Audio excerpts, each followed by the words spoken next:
ఈరోజు మన భారత మాజీ ప్రధానమంత్రి శ్రీ రాజీవ్ గాంధీ గారి 33వ వర్ధంతి సందర్భంగా కొల్చార మండల కాంగ్రెస్ పార్టీ ఆధ్వర్యంలో ఈరోజు కొల్చార మండల కాంగ్రెస్ పార్టీ కార్యాలయంలో వారికి పూలమాల వేసి ఘనంగా వర్ధంతి వేడుకలు నిర్వహించుకోవడం జరిగింది.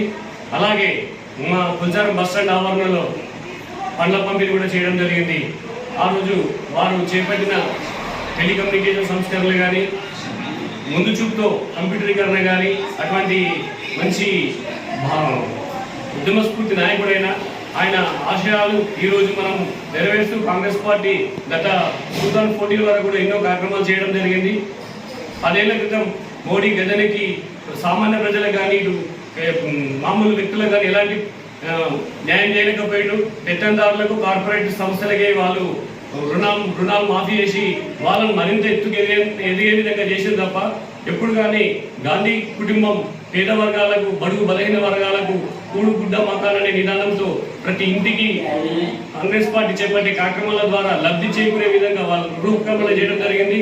భావి తరాలకు రాజీవ్ గాంధీ ఆశయాలు ఎంతో ముఖ్యమని ఈరోజు మేము ఆయన స్ఫూర్తితో రాజకీయాలకు రావడం జరిగింది. ముందు వారి కుటుంబానికి ఎప్పుడు కూడా కాంగ్రెస్ పార్టీ తరఫున అండగా ఉంటాం.